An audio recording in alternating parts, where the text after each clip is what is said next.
네, 안녕하세요. 축구 생각입니다. 주말에 있는 축구 승부패 토토 최종 픽과 독식 픽 공유 드리도록 하겠습니다. 일단 어제 영상에서도 그저께죠. 그저께 영상에서도 말씀을 드렸듯이 일단 A매치가 승부패에 들어와서 좀 이 준비하는 과정에 있어서 좀 어려움이 많았었던 것 같아요. 일단은 네이션스 리그기 때문에 일반적인 평가전과는 조금은 다른 양상이 펼쳐질 것으로 생각을 합니다. 한마디로 평가전에서는 어느 정도의 실험이 들어가겠지만 네이션스 리그에서는 월드컵을 준비하는 그런 부분도 있겠고 그리고 전체적으로 일반적인 그런 평가전은 아니기 때문에 정배의 비율이 높을 어, 그 경기들이라고 생각을 해요. 그래서 경기력과 이 배당 쪽으로 간단하게 준비를 해왔습니다. 제가 평균적으로 8개에서 10개가 적중이 되기 때문에 그 점 참고해 주시면 좋을 것 같고요. 그리고 멤버십 관련해서는 베팅 내역이라든지 아니면 단톡방 참여를 희망하고 싶으신 분들만 멤버십에 가입을 해주시면 좋을 것 같습니다. 첫 번째는 아르메니 대 아일랜드의 경기고요. 이 경기는 아일랜드가 일단은 정배당을 받았어요. 그리고 투표율도 좀 많이 몰린 상황이긴 한데 저는 개인적으로 아일랜드의 스타일 자체가 공격에서의 강점이 그렇게 많은 팀이라고 생각하진 않아요. 전체적으로 이 강팀과 경기를 했었을 때 좀 라인을 낮추면서 그런 지키는 플레이가 더 좋은 팀이라고 생각을 하고 있고 득점력적인 부분에서는 아르메니아와 크게 차이가 나지 않는다라는 개인적인 생각이 있습니다. 또한 이 배당에 비해서 투표율이 좀 많이 몰렸기 때문에 저는 무승부에 조금 더 중점을 두고 있는 경기라고 말씀을 드리고 싶습니다. 그래서 아르메니아의 무패 최종 픽에서는 투픽을 말씀을 드리고요. 독식에서는 말씀드린 대로 무승부에 조금 더 중점을 두고 있는 경기라서 단통 무승부 가져가 보도록 하겠습니다. 자, 2번 경기입니다. 헝가리 대 잉글랜드의 경기고요. 잉글랜드가 일단은 정배당을 받았고 헝가리가 일단은 만만한 팀은 아니에요. 왜냐면 이렇게 좀 이 역습에서의 좋은 부분들이 분명히 있는 그런 팀이 있기 때문에 잉글랜드가 분명히 공격적으로 나올 텐데 그것을 헝가리가 막아내고 역습으로 나아간다면 어떻게 보면 이변이 나올 수도 있는 경기라고 생각을 하고 있습니다. 다만 이 두 팀의 모습을 생각을 해봤을 때 헝가리의 수비를 생각을 했었을 때 잉글랜드의 이 스쿼드로 쉽게 뚫어낼 수 있지 않을까 아니면 좀 힘겹게라도 뚫어낼 수 있지 않을까라는 생각을 좀 가지고 있어서 최종 픽과 독식 픽 모두 단통 패를 말씀을 드리도록 하겠습니다. 자, 3번 경기입니다. 핀란드 대 보스니아의 경기고요. 핀란드가 일단은 정배당을 받았죠. 투표율도 그렇고 좀 애매한 경기인 것 같아요. 일단 핀란드가 유리해 보이는 경기는 맞는데 보스니아도 사실은 저는 공격적으로 좀 괜찮은 부분들이 있다라고 생각을 하고 있고 이 두 팀의 전력 차이가 크지 않는다라고 생각을 합니다. 물론 이 푸키 선수가 노리치에서도 뭐 가끔씩 좋은 장면들이 있지만 국대에서의 모습보다는 좀 소속팀에서는 좀 아쉬운 부분들이 있지만 그래도 국대에서는 푸키가 잘 해줘요. 그래서 핀란드가 어, 말씀드린 대로 유리해 보이는 경기는 맞지만 저는 개인적으로 이 경기는 좀 불안하다라고 생각을 하고 있습니다. 배당도 비슷하게 책정이 됐고 좀 투표율이 생각보다 많이 몰린 감이 좀 있다라는 생각을 좀 가지고 있어서 최종에선 단독 무승부를 가져가 보도록 하고요. 독식에서는 이 경기력을 솔직히 생각을 해봤을 때는 핀란드가 유리해 보이는 경기는 맞다라는 생각을 가지고 있어서 핀란드의 단통 승 예측해 보도록 하겠습니다. 자, 4번 경기입니다. 리투아니아 대 룩셈부르크의 경기고요. 이 경기는 사실은 선택하기가 좀 많이 어렸었던 것 같아요. 룩셈부르크, 저 잘 모르겠습니다. 이 경기는. 왜냐면 룩셈부르크의 경기력을 봤었을 때 정말 잘하는 팀이 아니라고 생각을 하는데 배당이 좀 낮게 책정이 됐고 물론 리투아니아보다는 근데 저는 전력 차이가 이렇게 낮은 배당을 받을 만큼 전력 차이가 큰지도 좀 의문이 들긴 합니다. 경기력 차이도 그렇고요. 그래서 저는 일단은 배당 따라서 체중에서는 리투아니아의 단통 패를 가져가 보도록 하고요. 독식에서는 이 경기는 좀 뭐 승무패가 사실은 다 느껴지는 경기라서 그냥 완전한 역배를 가져가 봐야겠다라고 생각을 했습니다. 이변을 가져가는 픽이니만큼 리투아니아의 단통 승을 가져가 보도록 하겠습니다. 자, 5번 경기입니다. 이탈리아 대 독일의 경기고요. 사실은 이 경기는 투표율이 균등하게 분배가 됐기 때문에 지우는 것을 추천드리지는 않습니다. 근데 저는 개인적으로 이 경기는 무승부에 조금 더 중점을 두고 있는 경기이긴 하지만 승무패가 다 느껴진다라고 생각을 해요. 개인적인 생각에서는 이탈리아 사이드라고 생각을 하는 게 이탈리아가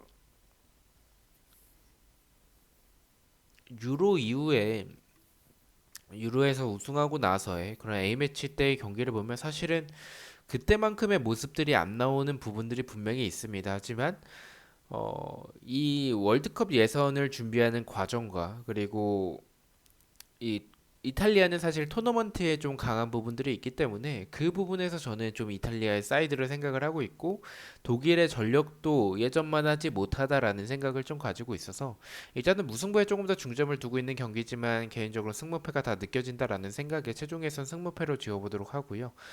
독식에서는 말씀드린 대로 이탈리아 사이드를 생각을 하고 있는 경기라서 투표율은 독일 쪽을 가리키고 있지만 저는 이탈리아 사이드 승무 투픽을 가져가 보도록 하겠습니다. 자, 6번 경기입니다. 몬테네그로 대 루마니아의 경기고요. 이 경기도 좀 선택하기에는 좀 어려운 것 같아요. 근데 전력 차이가 크지 않기 때문에 저는 무승부에 조금 더 중점을 두고 있는 경기고요. 몬테네그로와 루마니아 개인적으로는 루마니아가 좀 많이 앞서는 경기라고 생각을 하지만 몬테네그로와의 경기라는 점에 있어서는 사실 루마니아가 크게 강점인가라는 생각이 좀 들진 않아서 무승부에 조금 더 중점을 두고 최종에서는 단독 무승부를 말씀을 드리고요. 독식에서는 뭐 어쨌든 경기력은 루마니아가 앞서기 때문에 이 경기는 경기력대로 루마니아의 단독 패를 가져가 보도록 하겠습니다. 자, 7번 경기입니다. 키프로스 대 북아일랜드의 경기고요. 일단 북아일랜드가 정부 해당을 받았어요. 배당에 비해서 좀 투표율이 많이 몰린 감이 없지 않아 있긴 하지만 사실 북아일랜드도 이 끈끈한 활동량이나 이런 수비에서의 그런 좀 내려앉는 플레이를 좀 가져가는 팀이라서 키프로스 상대로 득점을 하지 못할 가능성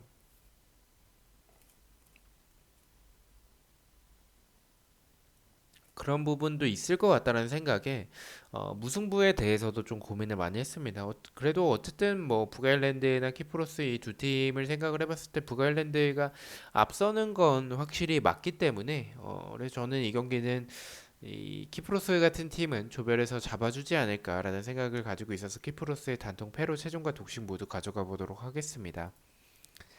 자, 8강경입니다. 지브롤터 대 북마케도니아의 경기고요.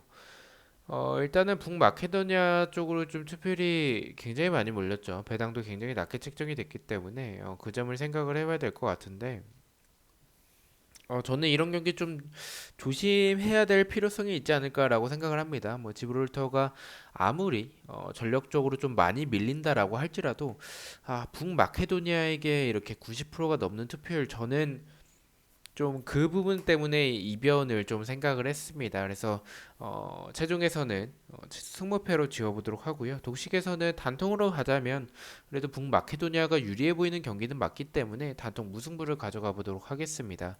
자, 9번 경기입니다. 포르투갈 대 스위스. 스위스가 일단은 나쁜 팀은 아니에요. 전체적으로 이 공격에서의 역습도 괜찮고 그리고 뭐 제공권도 어느 정도 받쳐주는 팀이고요. 그래서 포르투갈이 지금 전력적으로는 좀 예전보다 약해졌기 때문에 그 점을 봤을 때는 이변에 대한 가능성도 보인다라고 생각을 하지만 그래도 전체적으로 이 두 팀의 경기 첫 경기이기 때문에 포르투갈이 첫 조별 예선에서는 그래도 뭐 이런 그 젊은 자원들의 역습은 나쁘지 않기 때문에 뭐 스위스가 수비적으로 하는 팀이 아니라서 오히려 포르투갈에게 더 유리할 수도 있을 것 같다라고 판단을 했습니다. 최종과 독식 모두 단통 승을 가져가 보도록 하겠습니다. 자, 10번 경기입니다. 체코 대 스페인의 경기고요. 이 경기도 일단은 정배를 좀 생각을 하고 있어요. 체코가 이 공격에서의 모습들이 괜찮은 팀이긴 하지만 마찬가지로 체코도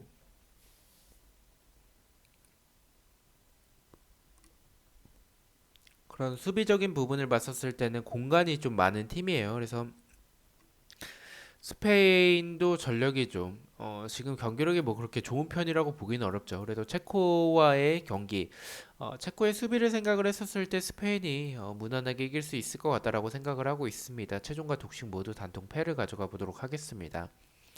자, 11번 경기입니다. 스웨덴 대 노르웨이 경기고요. 객관적인 전력은 사실은 스웨덴이 앞선다라고 생각을 해요. 이런 이 배당도 낮게 책정을 받았고 투표율도 좀 많이 몰리긴 했는데 저는 개인적으로 노르웨이에서의 그런 한방 자체는 저는 이 스웨덴이 만약에 득점을 하지 못한다면 노르웨이의 공격은 생각보다 나쁘진 않아서 한방 충분히 노려볼 만하다라고 생각을 하고 있습니다. 그래서 저는 이 경기는 좀 승패 방향을 생각을 하고 있는 경기고요. 체중에선 승패 투픽을 말씀을 드리고요. 독식에선 단통이라면 이변을 가져가는 픽이니만큼 스웨덴의 단통 패를 가져가 보도록 하겠습니다. 12번 경기입니다. 세르비아 대 슬로베니아의 경기고요. 이 경기는 세르비아가 좀 많이 유리하다라고 생각을 해요. 경기력도 그렇고 배당도 그렇고 저는 좀 승에 가깝다라고 생각을 하고 있어서 최종에선 단통 승을 가져가 보도록 하고요. 독식에서는 저는 사실 이 경기를 아예 의심하고 있지 않은데 이렇게 의심하고 있지 않은 경기에서 이 네, 아예 의심을 안 했었던 경기였었는데 일단은 이렇게 강한 팀이 아니죠.